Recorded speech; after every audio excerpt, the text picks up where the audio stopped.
Fundació Mentalitat Nova ens honora tenir-vos aquí avui en aquesta presentació, en aquest aplec que celebrarem plegats, de la presentació del primer llibre d'en Francesc Casanovas. Francesc Casanovas i Martí, un home lliure. La Fundació ha triat aquest títol perquè ell, en Francesc, deia que la llibertat és el do més gran que hi ha.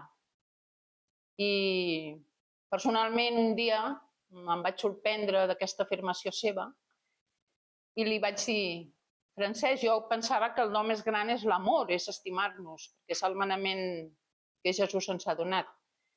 I ell va dir: sí, però és que si no som lliures no podem estimar-nos. Llavors ell deia que l'itinerari d'una persona madura, d'un home i una dona madurs, era el camí de la llibertat. Després ell afegia de la saviesa i de la felicitat.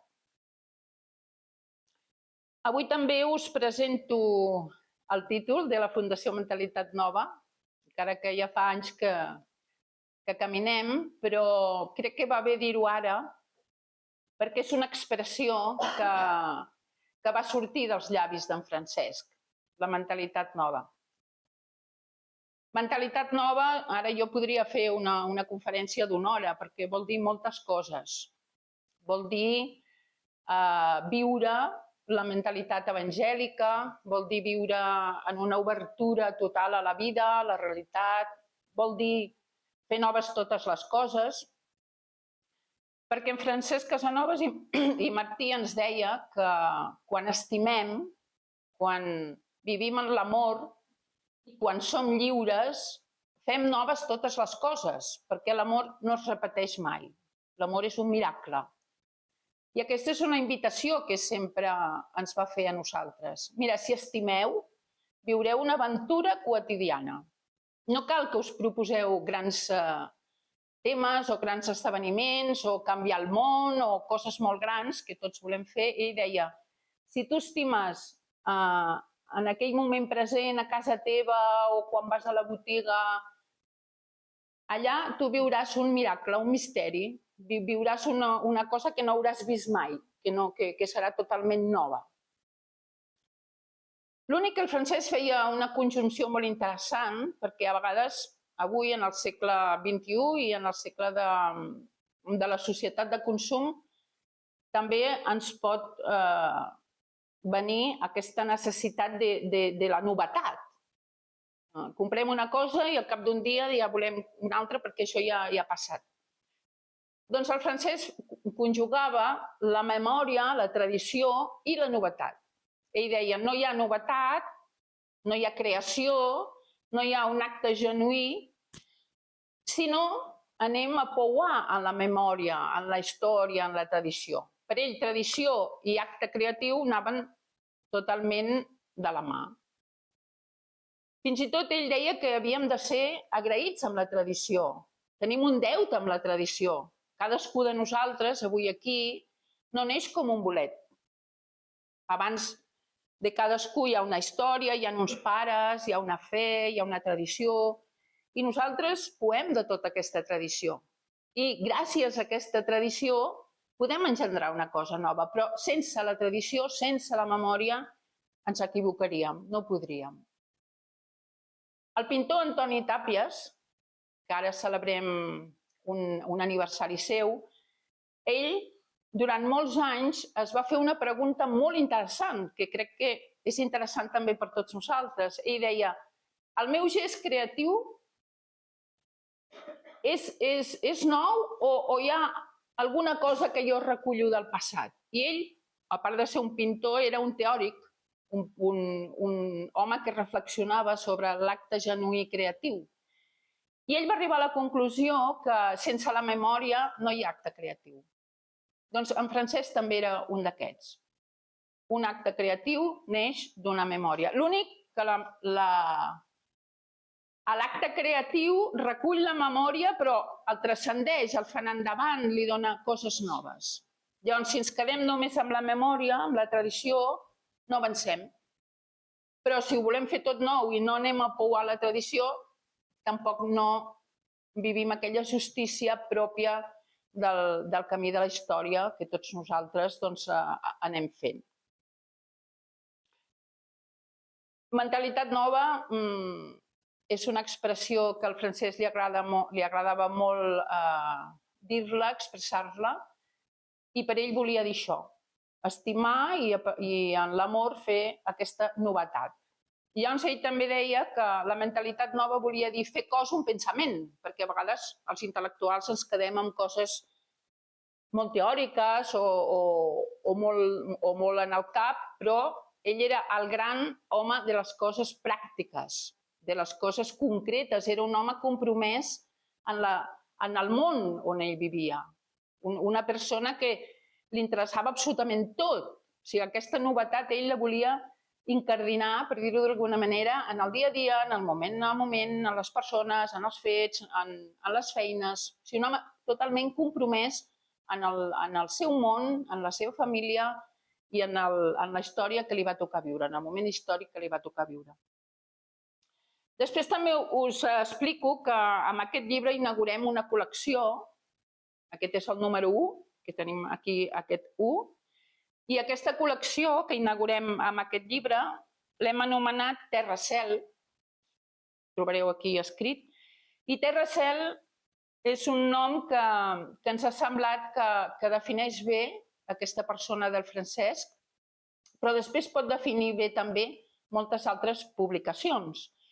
El Francesc era un home de cor unificat, com us he dit ara. Llavors, per nosaltres, Terra-Cel és com tot allò que ve del cel, que seria la vida de fe, la vida de Déu, la vida contemplativa, tot allò que ens pot semblar valors més de la transcendència, ell els unificava amb allò que és tocar de peus a terra. Jo aquí al pròleg ho dic, el Francesc era un home que mirava el cel, però no es quedava allà embadalit, sinó que aquest mirar el cel després li feia tocar de peus a terra. Mirar el cel i tocar de peus a terra per ell era un mateix moment. També Terra-Cel seria aquella col·lecció que en vindran més. De fet, després ja us mostrarem que hi ha una altra, que és el 2. I aquí podria encabir-se totes aquelles experiències personals, narracions, coses vivencials, existencials, totes aquelles preguntes que ens fem a la vida i que realment un dia les podem posar en un llibre, en un article, en una revista. Això seria Terra-Cel, aquesta unificació. I també aquest llibre inaugura la primera publicació ad extra, perquè és veritat que publicacions ad intra la Fundació Mentalitat Nova en té sobre la persona del Francesc, són treballs que anem fent, però que per publicar-los encara demanen més treball, més elaboració, més investigació. Seria la primera publicació que faria referència a la primera finalitat de la Fundació Mentalitat Nova, que és divulgar, investigar, treballar el pensament de Francesc Casanovas i dels seus seguidors, d'aquells que el van seguir com a mestre, els seus deixebles. Llavors, la publicació seria aquest primer llibre que fa referència a aquesta primera finalitat i, com us podeu imaginar, ens alegra molt poder-ho haver fet, això ja. I després, per últim, i dono la paraula al Joaquim i li dono les gràcies perquè també sé aquí avui, Joaquim, volia dir-vos només dues cosetes sobre la meva vinculació personal amb el Francesc Casanovas, que és una vinculació forta, que és una vinculació vital, és el meu mestre, és la persona que m'ha obert les portes de la vida de bat a bat. Jo abans de conèixer-lo tenia moltes preguntes que volia resoldre, existencials, que no em deixaven viure, que em neguitejaven. Vaig fer una carrera, no vaig trobar la resposta. I quan vaig trobar el Francesc, a poc, aquestes preguntes s'anaven resolent. I una vegada li vaig dir, Francesc, tu m'has resolt totes les preguntes a mi, les meves preguntes existencials, les preguntes aquelles que són de veritat, aquelles preguntes que surten d'un cor noble i d'un cor honrat i d'una persona que vol fer alguna cosa a la vida que valgui la pena. El Francesc és la persona que m'ha mirat com a dona i ell era un home. O sigui, jo puc dir que el Francesc és una persona que amb el seu mestratge ha fet molt per la dona, i això ho dic jo, que soc com un fruit de la seva mirada, de la seva intenció. Jo m'he sentit mirada, coneguda, però un mirar d'aquell que va a l'ànima. Jo crec que m'ha mirat i jo l'he mirat, perquè una vegada li vaig dir, mira, Francesc, jo no sé si és molt agosarat dir això, però jo crec que t'he tocat l'ànima a tu. T'he entrat al teu interior. A mi ell doncs em va enamorar, la seva bellesa em va atraure i aquí al llibre, si el compreu, que espero que sí, trobareu un testimoni meu que explica una revelació que jo vaig tenir al seu costat, molt forta, molt intensa, i si el Francesc ja el trobava atractiu, després d'aquell dia, doncs jo vaig dir, jo seré fidel a aquest home fins al final de la meva vida, passi el que passi, surti el que surti. Vaig sentir que quan ell em va explicar la seva ànima, el seu desig profund, que per mi va ser fort, jo vaig dir, jo a aquest home li haig de dir que sí, i li haig de dir que sí per sempre, com a deixeble, seguidora seva, i els anys que em quedin, molts o pocs, i ja us ho dic avui aquí també, vull esmerçar-los per donar-lo a conèixer, per entrar més encara a la seva ànima, per entrar en el seu pensament, per divulgar-lo, per regalar-lo al món sencer, a tots vosaltres, els que puguin venir, perquè és un home únic per mi. És que no sé, he trobat un mestre i qui troba un mestre troba un tresor. Jo he tingut aquesta sort. I per això, doncs, us encoratjo a comprar el llibre, a llegir-lo, a meditar-lo, a conèixer més el Francesc i segurament també vosaltres podreu descobrir coses que jo ara no sé. Perquè una de les coses que el Francesc deia és el moviment que fem quan estimem és sempre un moviment nou, és un moviment inesperat, és una aventura. Llavors jo us convido a entrar en aquesta aventura, que al final doncs crec que és una aventura que tots portem al cor, que tots desitgem, perquè és viure estimant, estimar i ser estimat. Així ho resumiria. Ser lliure, ser savi i ser feliç. I ara descobrireu moltes més coses encara amb en Joaquim, que ell té més pàgines que jo.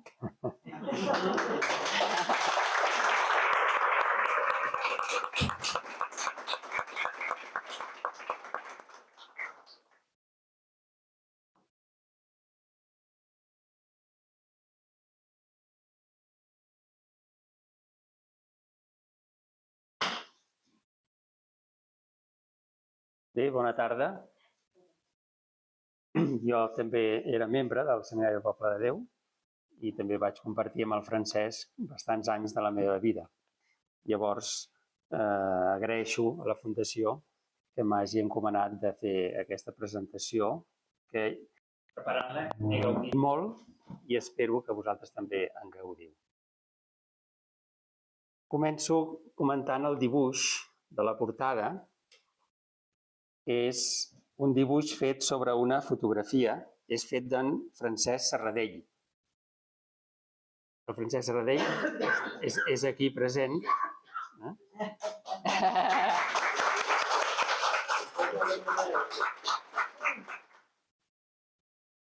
Doncs és molt fidel a la fotografia original, que és feta de la Elena Fernández, que és una de les millors fotografies que, al meu entendre, que tenim del Francesc.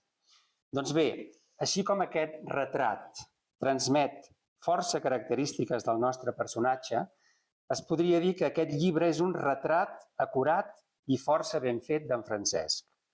No una biografia, sinó un retrat. Hi trobareu unes quantes pinzellades molt precises del que va ser la seva vida, el seu pensament, la seva manera de ser i de fer. Ara bé, com tot retrat, no exhaureix la seva riquíssima personalitat i caldrà completar-lo amb altres recursos que espero que aniran apareixent. Ja ho diu la Lourdes Campi en el pròleg. En la lectura d'aquest llibre el descobrirem una mica com era, però poc. Tanmateix, com diu el filòsof Josep Maria Esquirol, a vegades poc és molt. Aquest llibre, doncs, diu poc, però sí que relata allò que és suficient per a ser considerat molt. Fins aquí la cita de la Lourdes. Francesc Casanovas va néixer a Barcelona l'11 de setembre de 1938 i va traspassar a Vic el 15 de juliol de 2002. Tenia 63 anys. Estava en la plenitud de la seva maduresa humana i espiritual, encara que la malaltia greu, amagada fins a 15 dies abans de la seva mort, li havia deixat senyals en el seu físic. Una depressió pasqual, deia ell. Com diu la Lourdes Campi en el pròleg del llibre, entre moltes altres coses fou teòleg, fundador, pedagog i també el seu mestre. Els diferents autors dels articles del llibre podríem dir el mateix, perquè tots vam ser membres de la comunitat del Seminari del Poble de Déu que Francesc havia fundat l'any 1969.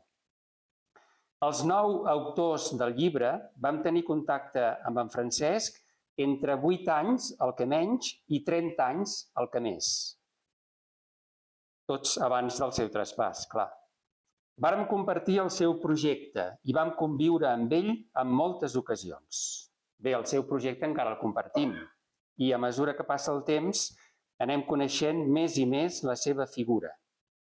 Els 9 autors del llibre som Melcior Querol, Josebi Forner, Xavier Segura, Lourdes Campi, Manel Serradell, Ramon Sangles, Carolina Martínez, Teresa Secall i un servidor. La majoria dels articles recollits en aquest llibre, 17 dels 25 testimonis, van aparèixer amb posterioritat al traspàs del Francesc a la revista Canvi de Mentalitat que editava el Seminari del Poble de Déu, concretament entre els anys 2004 i 2011, llevat de l'últim que es va publicar en el darrer número de l'esmentada revista l'any 2016, mig any abans de la supressió de la comunitat. La resta dels testimonis i el pròleg, 9 escrits en total, són d'enguany, llevat d'un que és de l'any 2012. Els articles no segueixen cap ordre cronològic. Com he dit abans, no esteu davant de cap biografia de Francesc Casanovas. Per això es poden llegir en qualsevol ordre. Continuant la comparació amb el retrat, es podria dir que el pròleg és la visió de conjunt del quadre i els articles són detalls de la pintura, que poden ser observats un per un, sense cap ordre preestablert. Ara bé, si llegiu el llibre des de l'inici us vindran ganes de continuar fins al final, perquè està escrit amb una prosa atractiva que ajuda a conèixer els diferents aspectes de la personalitat del Francesc que es van succeint. Especialment, després de llegir el pròleg, que és magnífic pel seu contingut i profunditat, propi d'una persona que ha conegut i coneix el Francesc perfectament, que és la Lourdes Campi, doncs, després de llegir el pròleg, hom desitja llegir el llibre sencer i arribar fins al final. Això sí, un cop acabat, el lector voldrà retornar a llegir aspectes que li han cridat l'atenció i ben segur que aprofundirà en una segona o tercera llegida. Recomano de començar llegint amb atenció l'índex dels articles. Això es fa abans de llegir qualsevol publicació. Però, en aquest cas, cada un dels títols dels articles és com un enunciat profund de molts dels trets de la vida i personalitat del Francesc que hi són tractats. És a dir, llegint solament l'índex, hom pot intuir, només intuir, molts aspectes de l'originalitat del Francesc, de la seva vida i de la seva missió. La missió històrica del Francesc parteix de les seves dues passions, la humanitat i l'Església, i respon a la crida que va rebre de Déu Amor a enamorar-se d'aquell amor que no és estimat. Aquesta frase es pot llegir a la contraportada del llibre. La seva passió per la humanitat era passió per cada persona, home o dona, que es creuaven el seu camí, i es concretava en aquells que Déu li va posar davant com a missió. I la seva passió per l'Església el convidà a patir per l'Església real, amb els seus defectes i virtuts, però també amb els seus tresors inesgotables que estan al servei de la humanitat sencera. Després d'uns anys de recerca i d'aprofundiment, el projecte que el Francesc sentia de Déu es concretà en la comunitat del Seminari del Poble de Déu, una escola per a formar les persones a enamorar-se de l'amor en el si de l'Església. De la reflexió sobre la pedagogia que ell emprà en aquesta escola van sorgir els articles que integren el llibre, articles que són testimonis de persones que van rebre un impacte fort davant el mestratge intens i continuat del Francesc. Alguns dels articles, normalment els que han estat escrits recentment, tenen la forma d'una visió de conjunt de la figura del Francesc feta per deixebles que expliquen el seu coneixement del fundador des de la pròpia experiència de relació amb ell. En aquests articles apareixen força aspectes biogràfics de Casanovas, explicats en primera persona, que narren la manera com el van conèixer o els fets que més els van commoure i descriuen l'atractiu de la personalitat honrada, original i captivadora del seu mestre comú. La resta dels articles, en especial els que provenen de la revista Canvi de Mentalitat, se centren en aspectes concrets de la vida i de la pedagogia de Francesc. Alguns d'aquests articles també contenen trets biogràfics del fundador i la majoria expliquen anècdotes històriques que il·lustren la reflexió personal. Sovint, a partir d'una anècdota particularment senzilla de la vida quotidiana, Francesc aprofundia extraordinàriament en temes importants o vitals. Per exemple, un dels articles explica la reflexió que feu en topar-se amb una estesa de paraigües oberts que impedien el pas de l'entrada de la casa de convivències de Camprodons, quan ja feia estona que ja no plovia i els paraigües eren eixuts. Ara bé, tots els articles tenen en comú el fet de remarcar la condició de deixebles de Francesc de cadascun dels 9 autors. Al llarg de tot el llibre podríem espigolar tot un seguit de frases que eren d'ús comú del Francesc i que expressen experiències de vida evangèlica i, encara més, proposen tot un programa de vida de servei i de donació. És que, com escriu Xavier Segura, Francesc Casanovas tenia la capacitat de sintetitzar, a través de frases breus, originals i lluminoses, les seves intuïcions de saviesa evangèlica. Moltes d'aquestes frases eren seves, d'altres eren manllevades d'autors diversos. Heus ací alguns exemples. Viure bé i fer viure bé els altres. Tot i ara. Aquestes dues són precisament títols de l'índex, del llibre. Contemplar i donar als altres allò que contemples. Un altre. La mentalitat nova és el pensament de Déu expressat en el progrés de la cultura. La pregària és el respirar de l'amor. La cultura és el culte a la veritat. La santedat consisteix a romandre asseguts en la poltrona del propi no-res, contemplant amb reconeixement humil els dons de Déu que ens dona cada dia. Si la fe no esdevé cultura, de quina fe es tracta? Aquesta darrera és de Joan Pau II, que la va escriure així. Si una fe no esdevé cultura, és una fe no plenament acollida, no totalment pensada, no fidelment viscuda. Sobre la mentalitat nova, que la Lourdes abans n'ha parlat, que és l'expressió que dona nom a la Fundació, en un article també de Xavier Segura hi trobarem escrit el següent. Ens parlava sovint de la mentalitat nova. es referia a la mentalitat que s'origina a partir de la saba evangèlica, com d'aquella nova manera de veure les coses des de l'òptica de Jesús. Una mentalitat que fa referència també a allò que Sant Pau diu sobre el renovellament de la ment. No us emmotlleu al món present, deixeu-vos transformar i renoveu el vostre interior, perquè pugueu reconèixer quina és la voluntat de Déu, allò que és bo, agradable a ell i perfecte, de la carta als Romans. Fins aquí la cita de Xavier Segura. No, perdó, em queda un segon paràgraf. Distingia clarament l'experiència autènticament evangèlica, és a dir, aquella que arriba a fer-se cos en el batejat i que transforma la seva vida i els seus costums, de la d'una simple acceptació d'idees o doctrines que potser romandran com una influència cultural o social, però que no arriben a una completa renovació interior de la persona. I és on acaba la cita del Xavier Segura. Les paraules mentalitat noves em vaig dedicar ja fa anys a buscar-les en els escrits eclesials i em va costar molt de trobar-les, però les vaig trobar. Amb l'exhortació apostòlica Pastores Dabo Vobis de l'any 1992 de Joan Pau II, apareix així, mentalitat nova. Ara us en diré la cita.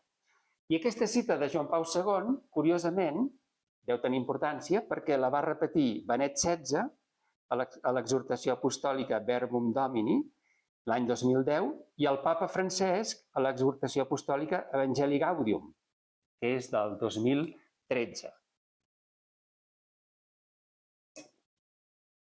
Doncs, l'expressió conté una definició o explicació sobre la mentalitat nova que té molta relació amb allò que el Francesc en deia. De fet, en Francesc va usar aquesta expressió abans que aquests tres sants pares. No gosaré dir que la hi van copiar. Heus-ne ací el text de Sant Joan Pau II que es refereix als sacerdots, però que en Francesc l'hauria aplicada a tot batejat. La carta aquesta, Pastores Dabo Vobis, es refereix a la formació dels sacerdots i per això en parla. Diu així: el sacerdot ha de ser el primer a tenir una gran familiaritat personal amb la paraula de Déu. No en té prou amb conèixer el seu aspecte lingüístic o exegètic, que també és necessari. Li cal també apropar-se a la paraula amb un cor dòcil i orant, per tal que aquesta penetri a fons en els seus pensaments i sentiments i engendri a dins seu una mentalitat nova, la ment de Crist. Aquesta ment de Crist és una expressió de la segona carta de Sant Pau als Corintis. Segueix el Sant Pare. La ment de Crist, de manera que les seves paraules, les seves opcions i les seves actituds siguin cada cop més una transparència, un anunci i un testimoni de l'Evangeli. Només romanent en la paraula, el sacerdot serà perfecte deixeble del Senyor, coneixerà la veritat i serà realment lliure, superant tot condicionament contrari o estrany a l'Evangeli. Fins ací la cita del papa Joan Pau II. La mentalitat nova seria, per tant, la ment, el pensament de Crist encarnat en els deixebles i encarnat en la comunitat. En el llibre hi trobareu, doncs, el pensament del Francesc, és a dir, la mentalitat evangèlica feta vida, feta cos, en la seva història i en la seva persona. Tot seguit, llegiré alguns paràgrafs del llibre que m'han semblat representatius d'aquest pensament del Francesc. Són uns paràgrafs per fer-vos venir gana del que hi trobareu després quan comprareu el llibre, com deia la Lourdes. La seva pedagogia desemmascarava els nostres afanys de ser ben vistos, cosa que sovint dissimulava amb el zel de ser millors, de ser més madurs. La novetat que el cristianisme ha de portar al món no està en el bon exemple del comportament individual, sinó en la bellesa de la relació de caritat, on el geni femení i el geni masculí es necessiten mútuament per a manifestar la presència del ressuscitat enmig de la comunitat eclesial. Si avui volguéssim sintetitzar el seu carisma en relació a la seva comunitat, no seria desencertat de dir portar-la al bisbe. I si volguéssim saber com ho ha fet, respondríem preparant l'esposa per a l'espòs. Per això, ell sentia d'unir des del principi, sense saber massa el perquè, la missió episcopal amb la relació nupcial de l'home i la dona. Per a Francesc, la felicitat era molt més que una mera aspiració o un desig. Gosaria dir que per a ell era un deure.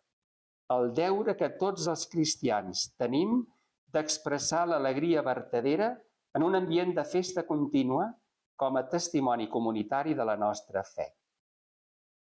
Un creient que sigui conseqüent amb la gràcia baptismal i que visqui d'acord amb les seves exigències, i aquí ve una frase textual d'ell, Francesc, se sorprèn de descobrir el plaer en tot, ja sigui en un servei humil o en una activitat abellidora, en un tracte amb algú agradable o en una relació amb qui no ho és tant. Gaudeix en la bona salut o suporta amb paciència una malaltia. Frueix de la justícia o pateix les injustícies socials. Tot esdevé coixí d'una experiència de plaer, perquè és la fe que ens ha endinsat en una existència feliç pròpia dels fills de Déu. És aquí la frase. Els 3 eixos bàsics de la seva recerca de fe podríem resumir-los així. Primer, la fe viscuda en l'ambient d'una vida de família. Segon, la importància de la relació home-dona en la vida de l'Església. I tercer, la importància de l'Església diocesana convocada pel bisbe i que la presideix en nom de Crist. Aquesta frase molt curta del Francesc que ara us llegiré transparenta per mi molt bé el seu interior. Aquesta nit he tornat a somiar que finalment entrava en un convent i m'hi quedava per sempre per a fer de porter. El Francesc donava molta importància a la manera com paràvem les taules, que havia de ser elegant i atractiva, a l'agilitat en la distribució del menjar, per tal que la sopa arribés a taula ben calenta i l'arròs gens tastat, i a la combinació dels menús i a la tria dels vins adients. Nombroses catequesis i reflexions de Francesc van sorgir com a fruit de circumstàncies històriques viscudes entre nosaltres. A partir d'aquí, extreia una saviesa sorprenent i original. Era poc propens a fer de pare espiritual i rebutjava qualsevol falsa dependència amb la seva persona. Assistit per la gràcia de fundador, maldava per oferir-nos sempre un itinerari de fe a seguir. Al mateix temps, el seu silenci i respecte tenien el significat d'obrir un espai a l'acció lliure de Déu que s'ha de confrontar amb la decisió lliure de cadascú. Aquesta mentalitat nova de l'Evangeli és exigent i demana una vetlla i una pregària constants. Gràcies a això es va desenvolupant una veritable conversió que deixa en la persona unes actituds inconfusibles. Hom perdona i confia ser perdonat. Hom és humil i viu per als altres. Hom té esperit de servei i estima en tot moment. Hom té plena confiança en Déu perquè sap que ell és misericordiós. Hom expressa arreu alegria i agraïment. Evidentment, sense cap esforç, hom es desfà d'enveges, de rancúnies, d'egoismes. Aquests no formen part de la seva vida perquè ha esborrat tota negativitat. El temor de Déu té temor de Déu i malda perquè tot concordi en el seu diví pensament. Francesc Casanovas definia la cultura com a culte a la veritat. La cultura depèn de l'observació atenta i honrada de la veritat quotidiana, de donar espai a la realitat i de ser màximament objectius, d'anar a fons en cada cosa, en cada situació, en cada relació, perquè així es pot conèixer la saviesa que ho amara tot. Una altra frase d'ell, pròpia d'ell. Que no us facin por els defectes, que no us aturin els límits, que no us espanti el pecat vostre o dels altres, que la foscor o la nit de la fe no us faci basarda, que el fracàs no us descoratgi, car la caritat tot ho pot, i la pregària que eixampla els cors us donarà una nova vitalitat per a mirar sempre endavant. La resposta als signes dels temps que Casanovas entreveia va en la línia d'una església que es descobreix com a vida de família. Per aconseguir això, ell apostava per incorporar-hi la dona d'una manera profunda i valenta. Estava segur que no hi havia fecunditat, és a dir, engendrar fills per a l'Església per la força de l'Esperit Sant, sense la unitat de l'home i de la dona en el Senyor, en l'estil de la vida de família. Un altre testimoni. Ell em mostrà sempre de paraula i d'obra, i sobretot amb el seu testimoniatge quotidià, que la creu és donació, entrega i amor fins a l'extrem. Tenia una gran dosi de coratge i valentia i no es deixava enganyar o sotmetre pels nostres sentiments i emocions. Tots sabem que a vegades, i massa sovint, els mestres es rendeixen davant la pressió i resistència dels alumnes i això sap greu. Li vaig plantejar que m'atreia l'estil de vida que tenien, però que no entenien per què parlaven tant de Déu i de l'Església.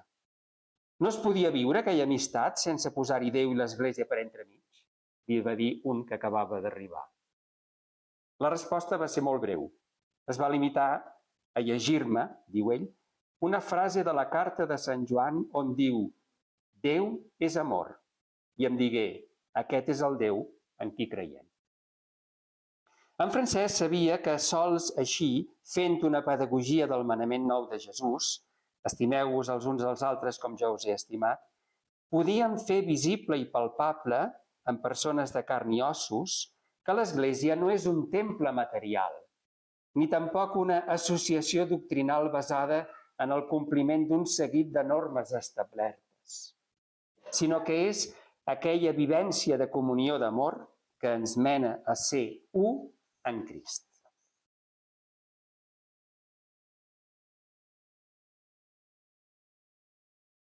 En Francesc era enemic d'enraonies i de xafarderia, també de personalismes, de conductes poc clares, de la mandra, de l'orgull i de l'atavió. Ell volia persones apassionades i enamorades al seu voltant.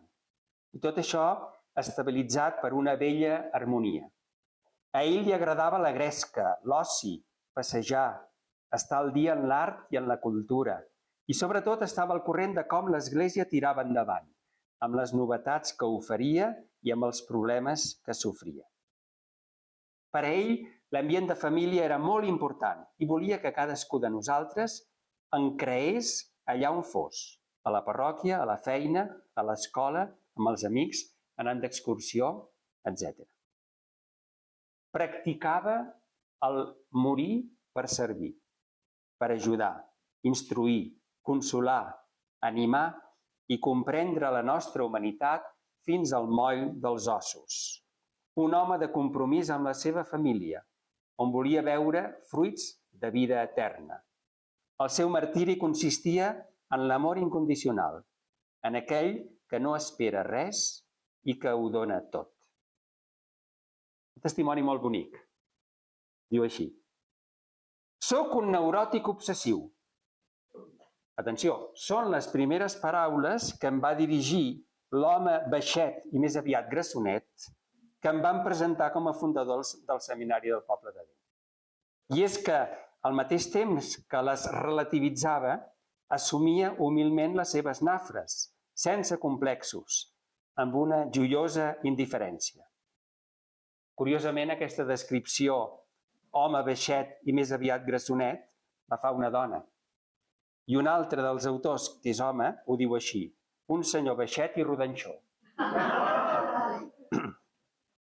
Acabo aquest seguit de pensaments llegits del llibre amb un darrer aspecte d'en Francesc, que és la seva llibertat. Per alguna cosa, el títol del llibre diu que ell fou un home lliure. I ho faré amb alguns paràgrafs del llibre que en parlen de la seva llibertat. Com a home totalment lliure, sabia molt bé que ningú no pot obligar un altre a estimar. Llibertat i amor són dues cares de la mateixa moneda. Per això podem dir que la seva pedagogia no tenia com a base i fonament saber moltes coses, ser un erudit, tenir tècniques d'aprenentatge o de motivació. Eines, totes aquestes, que evidentment no menys tenia pas, car era una persona interessada per la ciència, la cultura i els avenços. Però no posava la seva seguretat en això a l'hora d'instruir-nos. La font d'on rejava el seu ensenyament era la pregària, l'estimació, una solitud lliure, la paraula i la fe. Nosaltres molt sovint estimem esperant una recompensa, elogis, èxits, fruits, però ell ens en volia totalment lliures, ens volia independents, amos de nosaltres mateixos, de cap manera esclaus d'una espera, per més que fossin coses bones. Vaig trobar deliciosa aquella seva manera de fer saltar pels aires prejudicis, esquemes i idees políticament correctes. Que n'era de lliure de tot això, en Francesc? Per més que ell em cridi, això diu una persona que va rebre algun reng, segurament. Per més que ell em cridi, mostri autoritat, faci veure que no et té en compte, que t'obligui, diria jo, a despullar-te de tota riquesa, mèrits, coneixements, virtuts, al final veus que se sotmet totalment a tu. Ho vull dir més rotundament. Ell mor per tu. I et dona tanta i tanta llibertat que, vistos els contrasts, no et saps creure que sigui veritat el fer-te una persona lliure. Finalitzo aquestes consideracions sobre la llibertat d'en Francesc amb una frase seva que també trobareu al llibre. Ell, Jesús, és l'únic màrtir, perquè la seva mort és pur amor i només podem parlar de martiri quan hi ha un amor lliure i cal molta purificació. Bé, ja acabo. Al final del llibre hi trobareu, entre les pàgines 95 i 100, 12 fotografies d'en Francesc i alguns dels seus companys d'èpoques ben diverses. La primera de l'any 1971 i la darrera del 2002. En la primera podem veure-hi 3 dels autors del llibre, fa 53 anys. I a la pàgina 101 s'ha reproduït el seu testament espiritual, un text de la primera carta de Sant Pau als cristians de Corint. En definitiva, hi trobareu molts elements per a conèixer de veritat qui era en Francesc, des d'una perspectiva profunda de coneixement real de la seva persona. Crec que aquest és el valor principal de la publicació que us presentem. Un llibre que convida a reflexionar i a conèixer, o començar a conèixer, l'aportació de Francesc Casanovas al progrés de l'Església i de la humanitat sencera. Gràcies.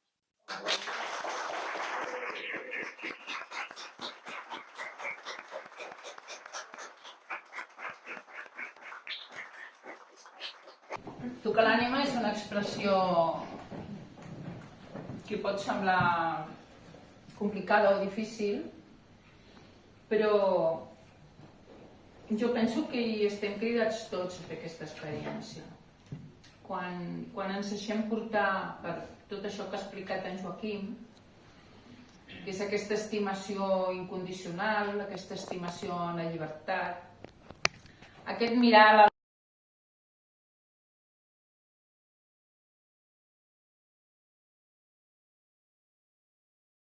si s'amaga res. Jo em sentia despullada, no podia dir Francesc, al venir cap aquí volia fer això però no he tingut temps. No podia dir-ho això. Perquè és com si ell digui, mira, no, si no ho has fet, doncs no ho has fet i no passa res. Mirem a veure què ha passat. O sigui, que és una expressió profunda, forta, però jo diria que tota la humanitat hi està cridada. No? Els matrimonis, les parelles, els amics, els pares i els fills, tots podem... Tocar l'ànima vol dir tenir el goig d'entrar en allò que l'altre és. I per fer això el Francesc ens demanava una experiència. Deia, tu quan vegis una persona, quan facis una feina, quan vegis un ram de flors, pren com una distància. No vagis a posseir-ho deixa-ho, no?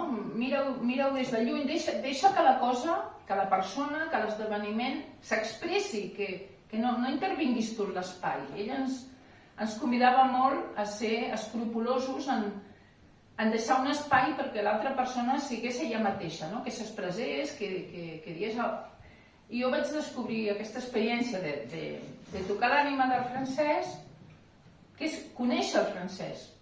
Mai pots estar segur 100% que has conegut a una persona, ni que portis 40 anys de casats o 50, sempre hi haurà un misteri d'aquella persona, però això no és una contradicció amb tocar-li l'ànima, perquè tocar l'ànima d'una persona també vol dir que et sorprendrà, ja hi estem d'acord, ja ho volem, que el meu marit, que el meu fill, que fa 40 anys que anem junts, que el meu fill té 50 anys i jo en tinc 80, doncs un dia vindrà el teu fill a casa i diràs, ai, ara m'ha sorprès aquest fill, ara no sabia que era així, no? Però a vegades nosaltres, per la sorpresa agradable o desagradable del fill, del marit, de l'amic, ens sap greu i llavors volem intervenir. No, nen, això no va així, això no. I llavors el Francesc ens deia, no, en el primer moment feu un silenci, perquè si no feu un silenci sou vosaltres que interferiu en que aquella persona, aquella cosa, pugui treure d'ella mateixa tot allò que té, no? I això també ho feia amb les coses materials.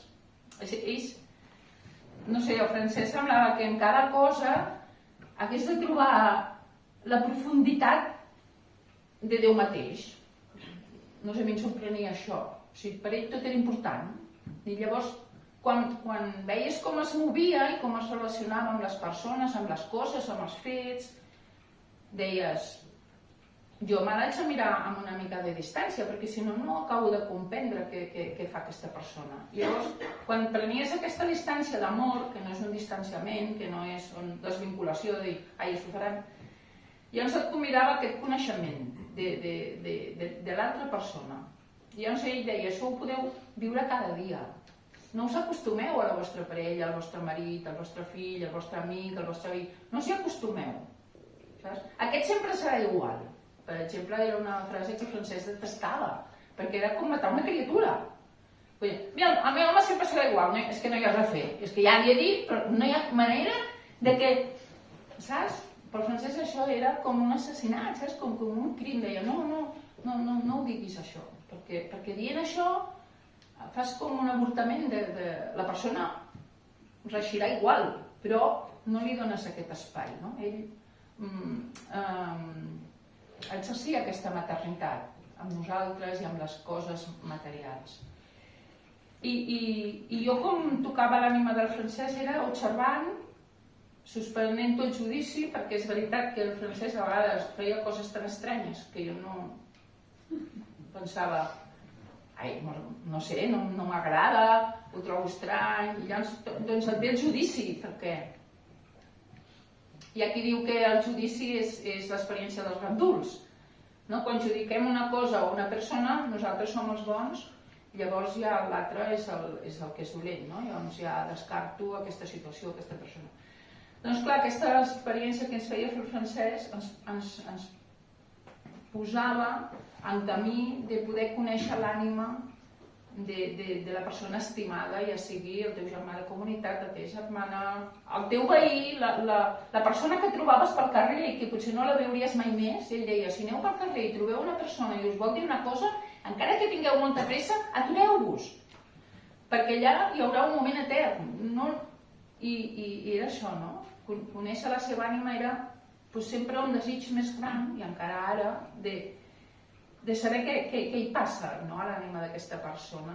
Llavors, que tu això ho podràs viure, o sigui, aquest desig d'entrar dins seu et serà satisfactori perquè veuràs que és veritat, no? Ara, demana una disciplina, un amor, una llibertat, una solitud. O sigui, el francès, la paraula solitud, no aquestes solituds que ara tenim a la societat, que hi ha gent que està sola i no vol estar sola, això no.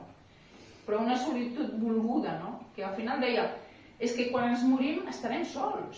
Sí que tindrem tota la família al voltant, però en aquell moment de trobar-nos amb Déu, o si un no creu en Déu, doncs no sé, una altra cosa ara es diu l'univers, o l'energia, o traspassar, o igual, no?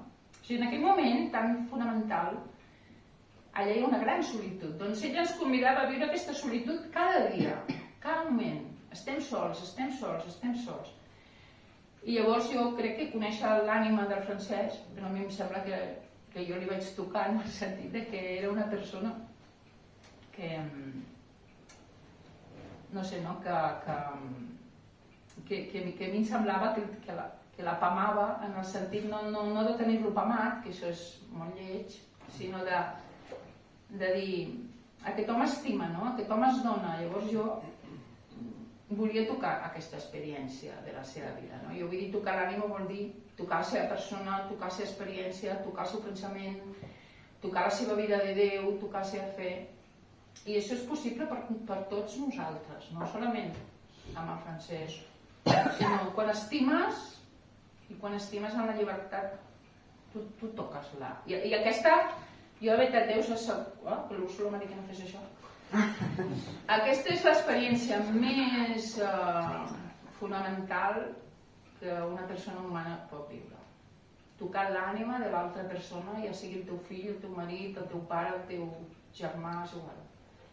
Perquè vol dir que has entrat en intimitat amb aquella persona i és d'aquesta amistat que parla la Bíblia, no? Dels amics que són fidels, que són incondicionalment fidels, que passi el que passi són allà. Aquest era el Francesc, passi el que passi ell era allà. Si no et desanimaves d'ell, no et decepcionaves perquè ell era, perquè havia fet un compromís amb el seu Déu de que hi seria sempre i seria amb tu i seria al teu costat. No sé si m'ha allargat una mica potser, Carolina, però és una expressió que m'agrada molt, dir-la. Tocar l'ànima és com tocar la personalitat que Déu, que la vida li ha donat a aquella persona, que és original, que és única i que no hi ha ningú més com ell o com ella. No?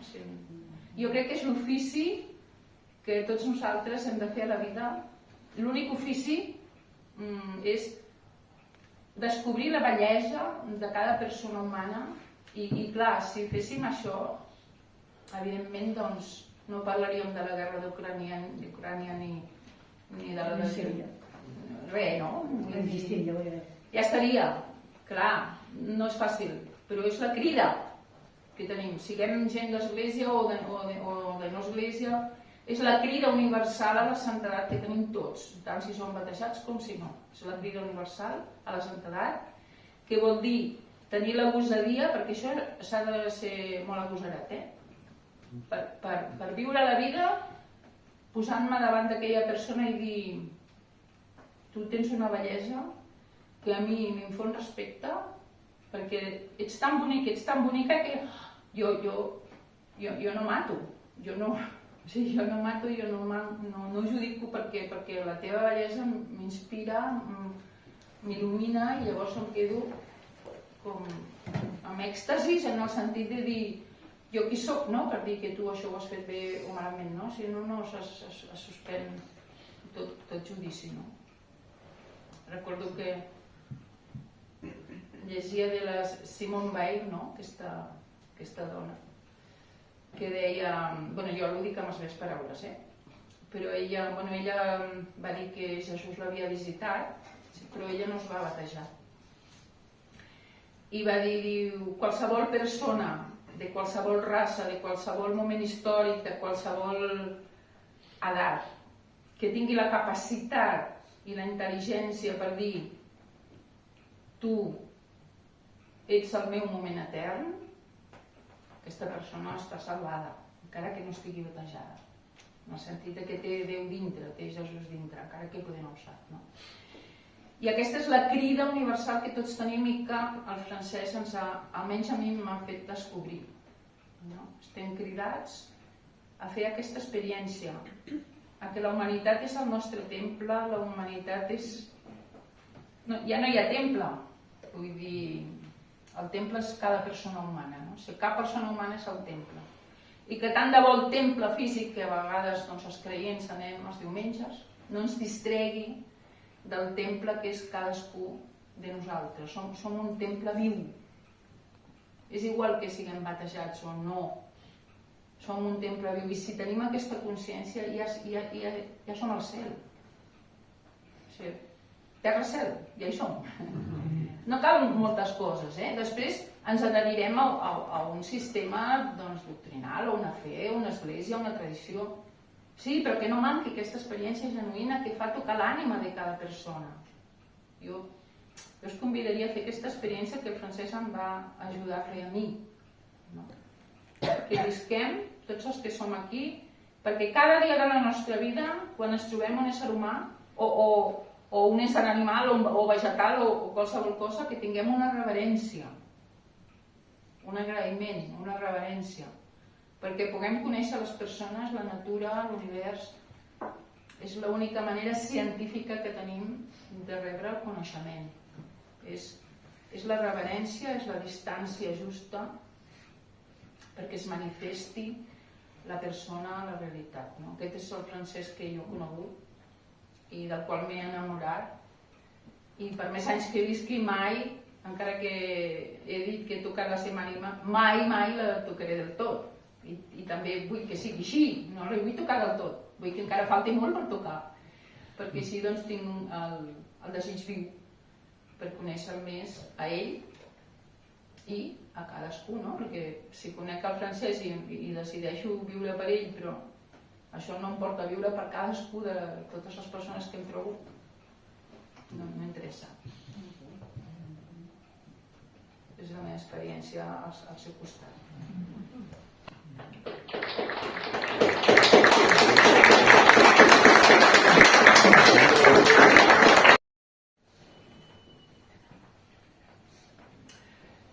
Si no hi ha res més, ara... Bueno, poder ja els heu comprat, els llibres. Ja queda això, comprar els llibres i fer una propaganda. Doncs moltes gràcies. Sou convidats a venir a la Fundació Mentalitat Nova sempre que vulgueu, a fer el que vulgueu. També, si voleu una activitat, una conferència, qualsevol tipus d'expressió que vulgueu oferir aquí, doncs és casa vostra, és casa de tothom. De fet, quan vam comprar aquesta casa a la Fundació, una de les expressions que ens sortia a tot el patronat era: això ha de ser casa de tothom, això no pot ser, això és casa de tothom. Això és que ho teníem com un anhel molt... Que tothom s'hi trobés com a casa. No solament s'hi trobés bé, o sigui, una casa seva que fa, doncs la cuida, l'estima, s'hi troba bé, així ho he provat, troba una família, doncs volíem això, que trobéssim una casa on tothom pogués dir: mira, que és casa meva. No és casa de la Fundació, no, això és casa meva. Jo aquí doncs aporto i faig el que em surt del cor, per servir la humanitat, per ser llum, per ser amor, per ser... Doncs tot allò que construeix aquest món que tots volem, que és un món de pau, de germanor, de llibertat, sobretot de llibertat. Hem de treballar molt per la llibertat, perquè hi ha gent que no té llibertat, està sota l'esfereïment de la guerra, de la injustícia. Doncs, des d'aquí també, des de la Fundació Mentalitat Nova, som petits, però juntament amb moltes altres realitats que també són petites, doncs sumem tots, sumem un grup més gran i tots volem fer això, Cadascú des del seu carisma, des de la seva personalitat, des del seu desig, des del seu anhel, des del seu talent, des del seu, no sé, hobby, no? També. Us convido també com a patronat a venir a treballar aquí, a fer el que tingueu ganes, sereu molt ben acollits, i perquè és casa vostra, perquè és la casa de tots, no? I això és així. Si no ho aconseguim, doncs també dieu-nos-ho, ajudeu-nos també a que el patronat puguem generar aquesta casa que és la casa de tots, no? I transmetre aquest pensament, aquest missatge del Francesc, que també ja el veieu reflectit aquí a la casa de la Fundació. És l'estil que ell ens ha ensenyat, que és un estil que ha de progressar, que ha d'anar endavant, que s'ha d'obrir, que ha de madurar, que tots els que veniu aquí doncs, ens doneu el vostre matís, la vostra personalitat, que ens ajuden a anar fent progressar aquest ideari de la Fundació. I entre tots, no és una frase feta, entre tots ho farem tot, no és una frase feta, sinó és la realitat, és el convenciment que tenim com a patronat, que entre tots farem aquesta Fundació Mentalitat Nova. Perquè hi ha tantes coses que nosaltres no sabem i que les hem de saber amb la gent que vingui, que ens les ha de mostrar, d'ensenyar, d'explicar, i és el que necessitem, que la gent vingui, que la gent ho cuidi, que la gent ho estimi, i entre tots ho farem tot, però que no sigui una frase feta, sinó una realitat profunda. I si alguna vegada no ho fem prou bé, doncs també ens ho dieu i anem endavant. I ara doncs comprar el llibre. I després també aquí doncs us he dit que començàvem la 1 de la col·lecció de Marcel, però també ja tenim la 2, que el llibre 2 vull dir que ho tindrem la presentació també aquí a la Vila Sant Joan el dia 20 de juliol, que esteu convidats. És l'experiència del Quico Jové, que és un germà nostre també de comunitat, que va traspassar ara fa un any. El 20 de juliol, Cesc. Aquest és el llibre, que avui no el presentem, només us l'ensenyem, també per si el volíeu que ja el tinguéssiu, però altres persones us explicaran el dia 20 que hi ha aquí dintre. És una experiència única del germà de la Rosa Llobell, i és un goig tenir aquestes dues publicacions. El primer dia de ser Francesc, esclar, no es faltaria, és el capdavanter, i després tots nosaltres. Després, Lourdes, n'hi haurà més del Francesc, no? De llibres? Sí, n'hi haurà més. Evidentment. Ara la col·lecció Terra-Cel. No cal que siguin seguidors del Francesc, També altres persones que no l'han conegut poden fer un llibre que entrarà dins de la col·lecció Terra-Cel. Evidentment. Col·laboradors de la Fundació, gent que li interessa posar a un llibre la seva experiència vital o les seves reflexions vitals. Sí, Terra-Cel no és només Francesc i seguidors, sinó tot tipus de persona que ens vulgui oferir el seu testimoni vital de vida, del tema que sigui. Sí, espero que sí que entendrem més. Jo, esclar, ja em vull dir. Doncs mira, ara un aplaudiment per tots vosaltres.